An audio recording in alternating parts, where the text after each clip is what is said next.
오늘 이슈체크에서는 조선업과 관련된 이야기 좀 나눠보도록 하겠습니다. 특별한 분을 모셨는데요. 신영증권의 엄경화 연구원 모시고 이야기 나눠보도록 하겠습니다. 안녕하십니까? 안녕하세요.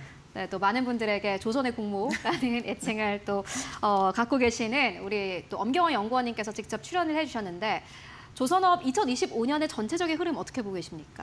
저희는 상고하저로 보고 있는 상황이고요. 저희가 조선업을 볼 때 중요하게 생각하는 수주적인 측면에서나 아니면 실적적인 측면에 있어서도 모두 다 그렇다라고 생각을 하고 있습니다. 그 이유 중에 하나가 요즘에 저희 이제 조선업체 고객사에 해당하는 해운사들의 운임 움직임이 그렇게까지 좋지는 않은 상황이거든요. SCFI도 빠지고 있고 BDI도 지난주 기준으로 이제 1000포인트가 다시 깨진 상황인데 지금 현재 조금 좋은 부분은 이제 탱커 운임 관련해서는 최근에 조금 좋은 상황이긴 하지만 어찌되었건 저희가 전방산업체들이 돈을 많이 벌어서 이거에 대한 부분을 투자로 연결을 할 수 있을 때 아무래도 좀 이제 선박에 대한 발주가 좀 활발해질 수 있는데요. 그런 측면에 있어서는 올해 전방이 좋아서 조선으로 발주가 많이 넘어가는 부분은 24년보다 25년이 더 좋긴 좀 어렵다라고 보고 있는 측면이 있고요. 실적도 저희가 상반기 대비 하반기가 안 좋아진다라는 것이 아니라 지난 분기 대비 이번 분기의 실적이 좋아지는 폭 자체가 상반기가 아무래도 조금 더 셀 수가 있습니다. 왜냐하면 저희가 적자호선에 대한 그 실적 인식이 이제 조금 거의 끝나가는 상황이기 때문에 단가가 올라가는 그 기저 효과도 좀 있을 수 있을 것이고요.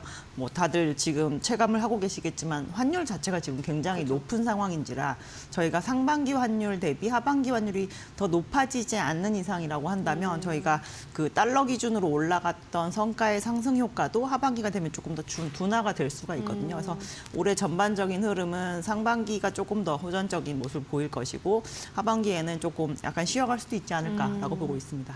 네, 2025년 전체 업황을 봤을 때는 상고하저 말씀해 주셨는데 하반기가 안 좋고 상반기가 좋다 이게 아니라 일단 뭐 전분기 대비해서 얼마나 좋아지느냐를 봤을 때 상반기가 그 효과가 조금 더 강할 것이다라는 전망 듣고 왔고요. 조선 기자재 쪽도 좀 짚고 가보도록 하겠습니다.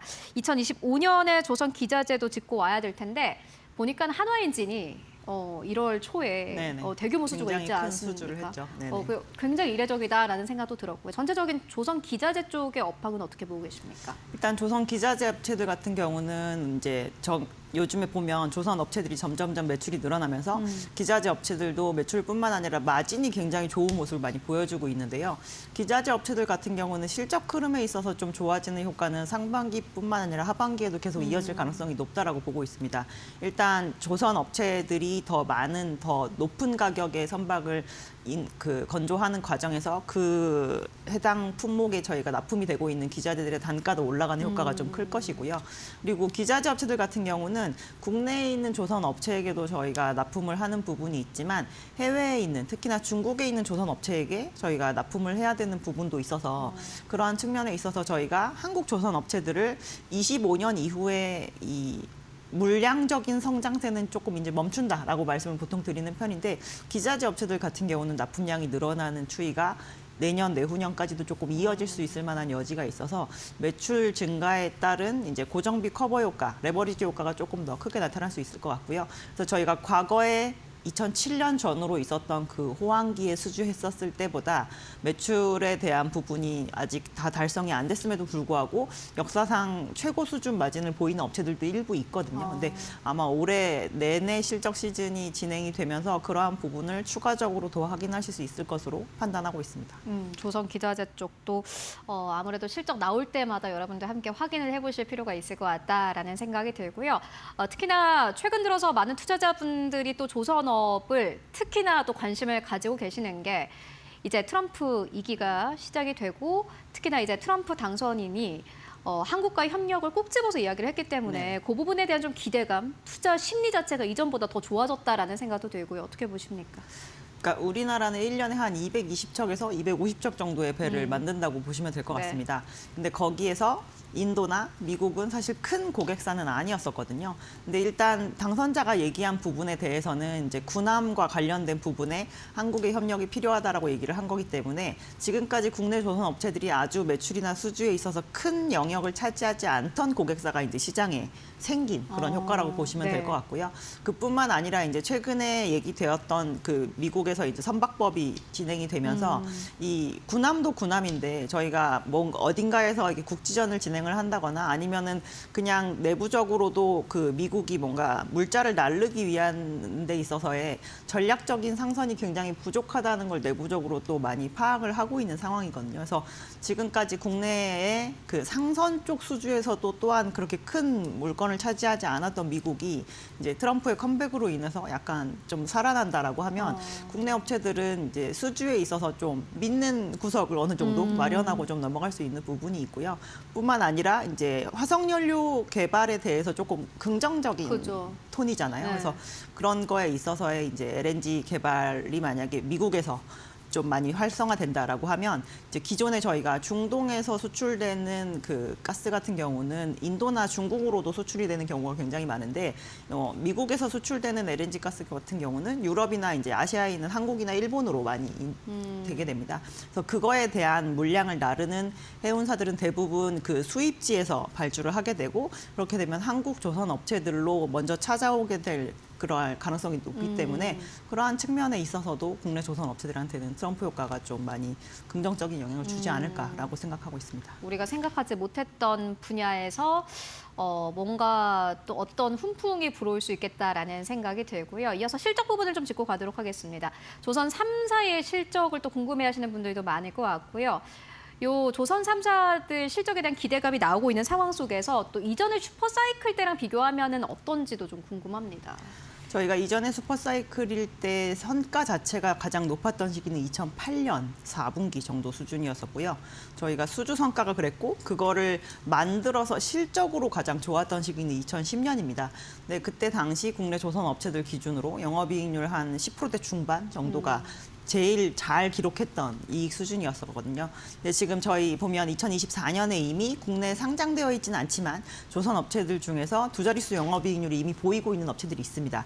근데 그 업체들이 수주를 한 시기를 보면 작년이 저희가 적자호선이라고 얘기되는 그 수주 물량이 그래도 마지막으로 남아 있었던 시기의 그 매출에 해당이 되거든요. 그 뒤로 저희가 주력 선종들이 한 40~50%씩 지금 성과가 오른 상황이기 때문에 이 2024년에 수주한 물량을 본격적으로 건조를 하게 되는 27년, 28년이 되면 실질적으로 굉장히 그 이익률이 좀 높아지지 않을까라는 그런 기대감이 있는 상황이고요. 이제 곧 이제 가장 빠르게는 1월 24일 그리고 좀 늦게는 이제 2월 6일, 7일 정도까지 조선 업체들 실적이 쭉 발표가 될 텐데 4분기 같은 경우는 특히나 저희가 계절적으로도 영업일수가 가장 많은 시기에 해당이 되고 뭐 아까 말씀드렸다시피 워낙 4분기 환율이 좋았었기 때문에 조선 업체들 4분기 어닝은 아마 시장에서 기대하는 수준보다 조금 더 높게 나오지 않을까 싶습니다. 네, 조선 3사는 뭐 이미 실적이 좋을 것 같은데 시장에서 예상했던 것보다 더 좋을 가능성도 있다라는 부분도 짚고 왔고요. 많은 분들이 아마 연구원님의 리포트 찾아보시겠지만 탑픽으로 보시는 기업들 어떤 기업들이 있는지 또 궁금하고 각 기업들의 투자 포인트 이런 거 좀 들어보고 갈까요? 저희 조선 업체들 중에서는 HD 한국조선해양 지속적으로 추천을 해드리고 있고요. 조선 업체들이 원래 기존에 저희가 조선 업체에 투자를 하는 건 조선업이 좋아지는 거를 기대에 대한 투자였었지만 이제는 그 영업이익으로 주주에게 환원을 하는 행위들도 이제 점진적으로 좀 늘어나게 될 예정입니다. 근데 저희 지금 현재 수주잔고 기준으로 2027년까지도 지금 담보된 이익 개선이라고 얘기를 하기 때문에 저희가 주주 환원 측면에서도 받아볼 수 있는 부분이 점점점 늘어날 것이라고 좀 생각을 해볼 수 있어서 특히나 중간 지주의 사이기 때문에 약간 할인받는 그런 측면도 있기 때문에 오히려 상승력 측면에 있어서는 더 좋지 않나라고 생각을 하고 있고요. 조선 기자재 업체는 여러 번 말씀드렸다시피 일단 필수 기자재 업체를 보셔야 됩니다. 그리고 조선 업체들이 친환경적인 선박을 만드는 데 있어서 가장 중요한 그 기자재가 뭔지 생각하셔야 되고 저희는 아직까지 그 선박의 그 공장의 가동률이 많이 낮아서 향후에도 좀 개선 여지가 많아 보이는 HD 현대마린 엔진을 가장 기자재 업종 중에서 최선호주로 추천하고 있습니다. 조선주 가운데서는 HD 한국조선해양에 대한 의견 전해주셨는데 조선업 업황에 대한 기대감도 있지만은 주주 환원 정책에 대한 기대감도 생각을 해봐야 될 투자 포인트다. 라고 짚어주셨고요. 기자재 쪽에서는 HT, 현대, 마린 엔진 또 짚고 왔습니다. 앞으로 이 두 기업의 주가 흐름 그리고 실적 주주 환원 정책들까지 함께 챙겨보시면 좋을 것 같습니다. 네, 지금까지 신영증권의 엄경화 연구원과 함께 이야기 나눠보고 왔습니다. 말씀 고맙습니다. 감사합니다.